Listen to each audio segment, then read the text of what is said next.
In the last session, we couldn't deal with Paul's Jewish background. Paul was uh, educated under a very well-known scholar at the time, uh, Gamaliel in Jerusalem. Paul was actually sent to Jerusalem at age 13. Usually in Jewish society, you will become an adult at age of 13.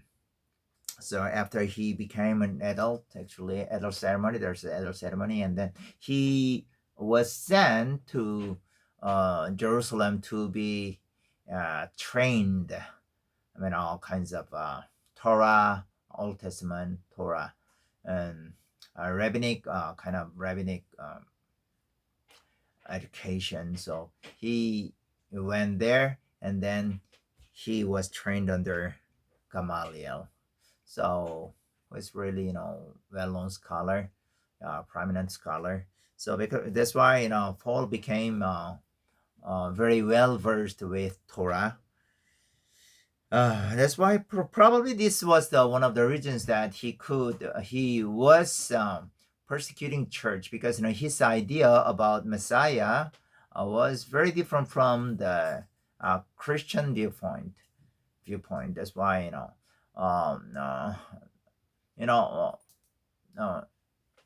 the in the eyes of Jews, actually, a Messiah cannot be crucified on the cross. Actually, Messiah will come at the end, and then he will rule over the whole Israel and the whole universe, and then by overcoming over um, uh, by turning over the you know Roman Empire, and then the Messiah will give Israel political freedom and all kinds of freedom. Uh, but in the eyes of Paul, Jesus was not Jesus. That's why Paul, in the eyes of Paul, Jesus was not the Messiah. Jesus was just kind of um, a rabbi. Even he was not very prominent one, and he was not recognized a rabbi. But anyways, he had a small group of his students and then disciples. Then just he was kind of a rabbi, not that cannot be. And then by his belief, his teaching, so he died on the cross. According to the Torah. Cross, the person died on the cross means that he was cursed. He was cursed by God. So only in the eyes of Paul, just Jesus was the one who was cursed by God, because he was hung on the cross. That's why Jesus cannot be Messiah.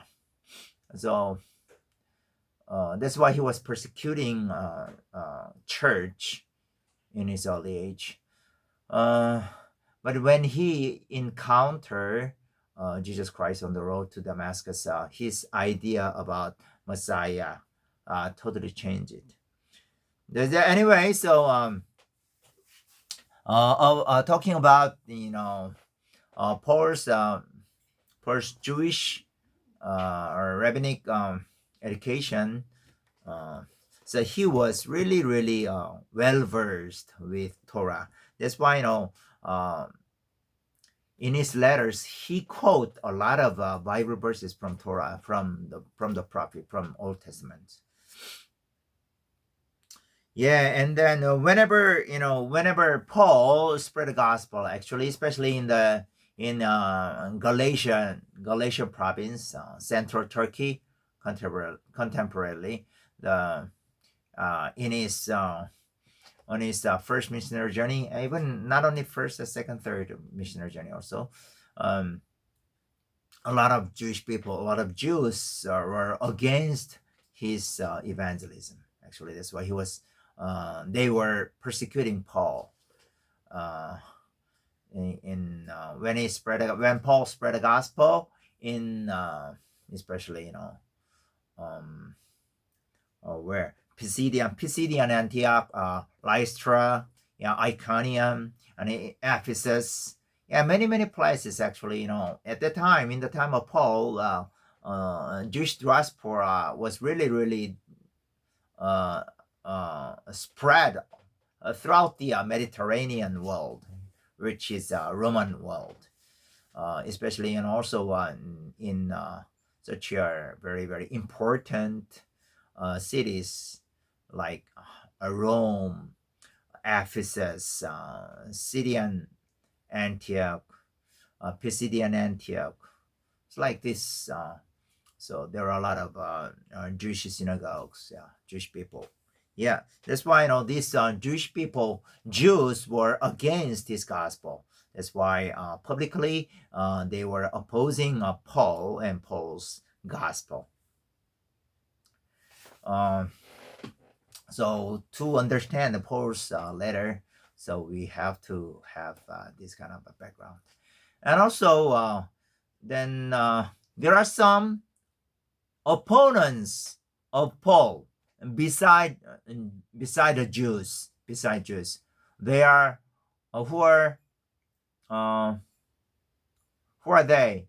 They are Jewish Christian, actually Jewish Christians. Yeah, they believe Jesus Christ, Jesus is the Messiah, but actually they thought that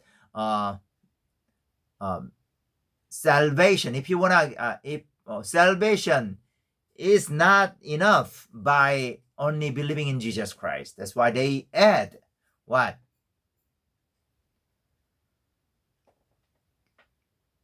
They emphasize that they have to keep, a Sabbath, like, and 3 feast, and all these kind of things, regulations of Torah. Plus, circumcision. Circumcision is a very important issue for them, actually. So that's why, not believing itself is not enough to get saved. But so that's why. So they need to put some more thing. Require some more thing, actually, from the people.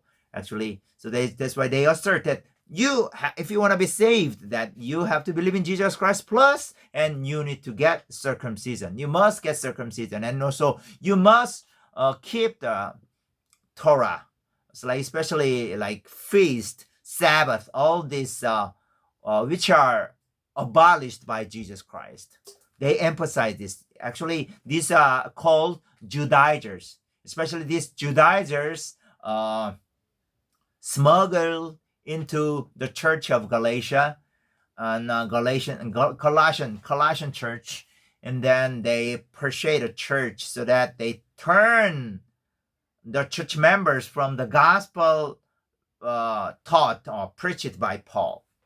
That's why Paul was really angry with this, actually. That's why from the very beginning in his gospel, in his letter, Galatians, actually, Paul cursed these Judaizers who were emphasizing circumcision and feast, keeping Sabbath and keep feast, month, all these rituals. So you have to understand this, because always these Judaizers are following Paul, to destroy his gospel. And also, whenever Paul had a public gospel rally, actually, Jews, these Jews are not Jewish Christian. These Jews who don't believe Jesus as the Messiah, Christ, they were also opposing, persecuting Paul. Yes, but Paul was, in one sense, on the one hand, actually, Paul was even under harsh persecution. He never gave up spreading the gospel. And but on the other hand, he also defends his gospel, which was given by Jesus. on the road to Damascus, so that he can present, which was present to the 12 disciples of Jesus Christ, especially Peter, James, John, like that. Yeah. So he had to defend his gospel, which was given by God on the road to Damascus, uh, uh, from the Judaizers, so that the church members, Galatian church members, Colossian church members, all the church members cannot do not turn away from the gospel Paul preached it. Yeah, this is one of the most important background to understand Paul and Paul's evangelism. Yes, and then in next session, we are going to briefly study about the Roman Empire in the time of Paul, because in his gospel, Paul opposed in many times Roman Emperor and Roman world. Okay, see you.